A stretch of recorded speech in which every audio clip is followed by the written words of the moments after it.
So which is the best Bankai in Bleach? We are going to get down to that this very episode of the JaymesHanson show, if you want to call it that. And we're going to go and delve into Bankais which had the most impact, which had the most style, and which was just the best. Of course, this is an objective opinion, so of course tell me your guys' thoughts in the comment section down below of what you guys think of the 10 best Bankais. But let's get onto my list, shall we? Starting off straight off the bat with number 10, going with Kenpachi Zaraki. And the reason why this is so high within the list is because we didn't really get to delve in and complete his Bankai and see what it could do, apart from just being one of the most strongest and one of the most powerfulest in terms of power. Because we have a Bankai here that Kenpachi himself's body cannot even take 100% of its power, not even close to 100% of his power. And we know how strong Kenpachi is, we know how much shit his body can endure, how much pain he can take, and the fact that his body would break after just a little bit of extra power being put into his Bankai goes to show that if this story went the way it needed to go, Kenpachi would have been such a humongous threat in just power alone and just strength. And we only really just got a teaser and a glimpse of just the immense strength this Bankai could produce from Kenpachi, especially changing his body to even withstand it a little bit more, making his body red, giving him horns, making him a little bit more sleeker yet a little bit more sterner. So because we didn't get the whole full picture, that's why Kenpachi is sadly at our number 10 spot. Coming in with number 9 is Rukia Kuchiki. She's pretty much the same. She has too much of a backdraft from her Bankai, which is not initially a bad thing because I like to see characters develop to improve their Bankai and make it stronger, but because of the situation that again we were in, we never got to see Rukia's full potential with this Bankai. A Bankai that turns Rukia's body to absolute zero, thus making everything around her area freeze along with herself, giving it a very large area of effect, and anyone within that area of effect will get turned to essentially dust. The only problems here is that obviously if you are far away from her area of effect and you are not in that space, you are not going to get affected, and the fact that Rukia has to slowly build herself back up to normal temperature is a big weakness in and of herself, because while she's doing that she can't really move anyway. She's going to very heavily much affect her body. Coming in at number 8, we also have another ice user being Toshiro Hitsugaya. Now the reason why he's a little bit more higher than Rukia is the fact that he has matured a little bit more and is more comfortable with his Bankai ability, but also a big fact that he does also have a big drawback when it comes to his ability. Seeing as he still hasn't fully developed his Bankai allows his body to mature within a form of which he can use said Bankai, allowing him to essentially freeze anything including Reishi. But of course the downside to this is that it takes 4 seconds to achieve that ability, but with the overall design, the way that the ice is used as certain shields for certain parts of the body such as the shoulders, and also giving him a little bit more of that mature outlook and attitude, kind of just drove it home for me for this character design and Bankai. And it's essentially just a downgraded version of Rukia's, but the fact that he's more flexible to use it by the time of like, hey, enemies can touch him and they would still freeze. He can manipulate everything around him to turn into ice without that effect of damaging his body as he's going through. The problem here is that it only takes a lot of his energy, seeing as he hasn't fully developed as a character. Going on to a very big fan favourite, I guess I placed him at number 7 unfortunately, that being Byakuya Kuchiki. I personally just love this Bankai. The fact of you have millions and millions and millions upon millions of little pieces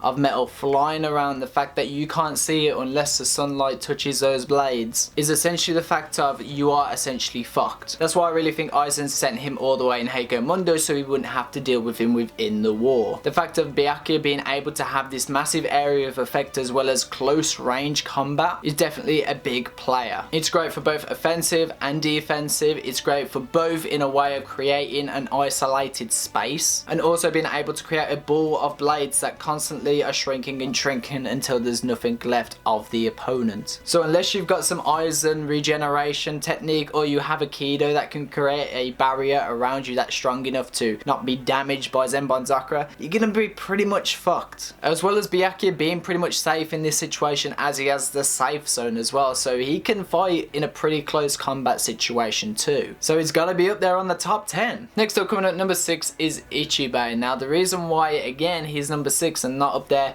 in the top tiers is the fact we just didn't get to see more of it, and that's a shame because this Bankai was definitely beautifully presented in the stylistic way of Kubo's pen ink game just being a mess in the way it was just everywhere, like there was so much black ink and it was stylized really well, and just the ability to go to an opponent and change its name into a name that's more worthless or defensive defenseless or anything is just a humongous game changer within a battle, bringing a fantastic reason to the Bleach universe to shout out names, to shout out special attacks. Every name has power and meaning behind it, and if you take that name away from it, it is essentially useless and meaningless. If he was to turn your sword into a cardboard box, your weapon is going to be as useless as a cardboard box. It's going to be weak as one, it's going to have the same attack damage. The worst thing that's probably going to happen is you're going to get a cardboard paper cut, I don't know. So its style, potential and just power just deserves to be on this top 10 list. Number 5 we have Mayuri Kurotsuchi. I just had to have this one on because it's so disgustingly weird yet somewhat different at the same time, is that you just couldn't have it in there. I mean, it is good on a very creative level, but it can also be negatively criticized as the perfect combat to everything. Essentially what Mayuri's Bankai can do is literally any data that Mayuri has collected from his opponent can send to his Bankai to create something that is, well, the perfect counter to whoever is fighting. Now the one thing I do like about this Bankai is that it's not too perfect to the point of he can just activate it, there you go, there's a perfect counter, there's no real fight, because it seems that Mayuri does have to try and actually get that information first before being able to send it to his Bankai. And there also seems to be like a birthing period as well, where I guess that would take away some time constraints. If the enemy was smart enough, he'd try and attack the Bankai before it creates birth to this perfect counter. But the fact that Mayuri has to struggle first and he has to fight to gain this information is a big player in the battle. But it's an amazing Bankai nonetheless because it is a modified one as well. So Mayuri has literally changed his Bankai to his whim. So if you like Mayuri, then you gotta like his Bankai because he technically modified it the way he saw fit. And it's like the strangest thing of like, yeah, once you break a Zanpakuto 2, which Mayuri has done, I guess, then you've lost half of its power. But Mayuri has made his Bankai in such a way is that, well, that doesn't really matter. And even though this is a broken Bankai, it's also a very strategical one as well, and that's what I like about it the most. So let's go on to our next scientist. At number 4, Urahara Kisuke, the ability to reconstruct. That means when it comes to inanimate objects, or when it comes to opponents, or when it comes to himself, being able to change or modify or reconstruct anything is pretty beastly when it comes to a guy as smart as Urahara. Because if you gave this to someone like Omaida, it just would not work. It would be a terrible Bankai. But because Kisuke is a scientist and he is all about dissecting things and he's all about learning and kind of constructing and creating, this is the perfect Bankai for him and it suits him so well. The question is it reconstruction to the point where he can create something completely different, or can he just modify whatever he's created? And that's something we didn't really get to see within the series because we never got to have, I guess, the proper full complete Bankais that we were supposed to get. But if we can go kind of off prediction here, I'd say there was so much more that Kubo could have done with this Bankai, and there is so much more potential of what could have came out of this. Increasing attack abilities, increasing durability, possibly reconstructing space itself. And the question you got to ask yourself is, what is the backdrop? What is the negativity? What's the fall of it? What has this Bankai got that can disadvantage Kisuke? And I think the reason why this Bankai works so well is because it's Kisuke and he's made it to a point where he used it strategically enough for the enemy not to see a downfall with it. And that's just what works with this Bankai. Again, there's loads of potential behind it, but it's not up there on the number 1 spot, unfortunately, because it was a fantastic stylistic Bankai that was very powerful and very impactful.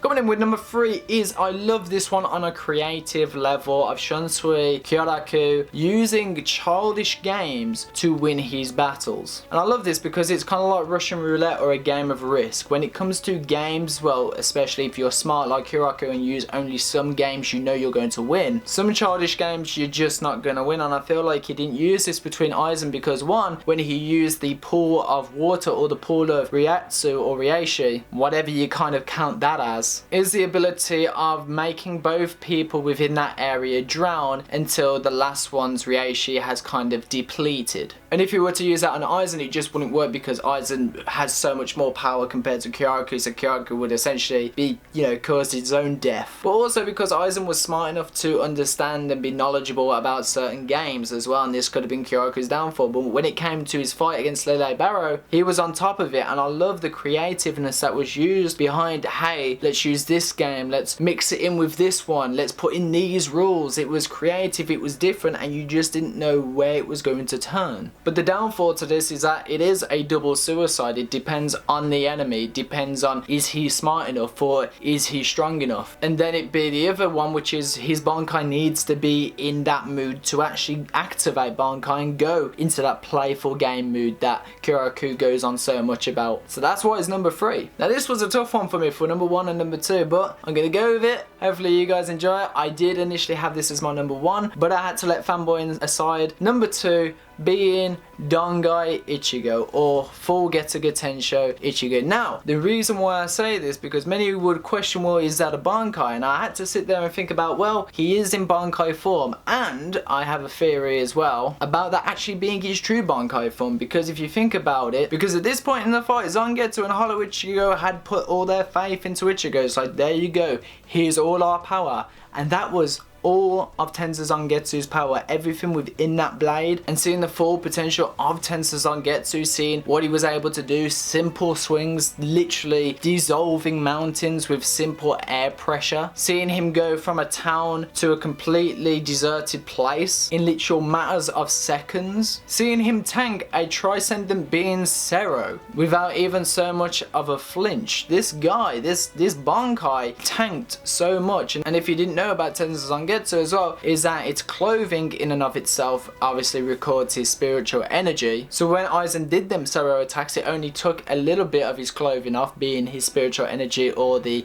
indication of how much he's got left, as well as him also holding all of that back to then do the final move, being the Mugetsu, which speaks for itself. Imagine Mugetsu versus your Bak. It would be insane. Just the stylization in and of itself, just the whole look of Tensa Zangetsu, and then going into Final Getsuga Tensho Ichigo. It just, everything looked so different. It had a stylistic way of going about it, and it had this whole calm yet destructive feel about it. And then we go on to Genryusai Yamamoto's Bankai being Zankanetachi, and this being just on ways of how impactful it was to the series, showing how strong it was, seeing the creative different abilities it had, seeing the variety that it had. Kubo must have really thought about Yamamoto's Bankai for a long time before releasing it, because this was one of the best Bankais, if not the best Bankais I've ever seen. It had destruction, it had attack, it had defensive capabilities, and it also just had an area of effect as well. Like when it came to defensiveness, he had his whole body shrouded by the temperature of the sun itself, making people's Bankais like Toshiro's or Rukia's get completely nullified if he had activated it, just simply for the pure heat of just even far away distances that could feel it. Just reel that in a second, the temperature of the sun. Then touching it down a little bit onto his next ability, being able to put the sun onto the tip of his sword, so anything he would hit or make contact with that tip would completely decimate or evaporate that whole entire area, which was a big fucking area as well, into complete nothingness. And another one of his as well, as seeing as his whole Bankai is about fire and about ashes, is that every enemy that is literally burnt with his sword or killed with his sword, he can literally use the flames to reignite the ashes to then create skeleton warriors, which is pretty fucking metal in and of itself, but also recreate their bodies to make himself his own personal army to even fight against Yuabak. And it was absolutely just beautiful to see. It was just like, oh my god, that's so fucking cool, because we had this whole aspect of flames, but Kubo went in and said, hey, let me do something a little bit different, and what else is associated with flames is ashes, and let's expand upon that and make the ashes of the people that he's killed and rebirth them ashes into something more. So he didn't just stick to one thing that makes fire, he went to something even different and went beyond of what happens after fire. So even though the sword itself is very simplistic looking, the stylization of each kind of transformation and what the abilities did was just so different and so vibrant, and that's what made Yamamoto's fight so fucking visually pleasing to see. So with that being said, is there anything you disagree with this list? Is there another list that you want to put down in the comment section down below? And is there anything you want to expand upon a little bit more of what I already said about a certain character that I already mentioned? But if you want more videos like this, drop that like and drop that subscribe. Drop me an awesome comment as well. And with that being said, I'm going to catch you motherfuckers later. You guys of course have this fine day being Hanson, and as always people,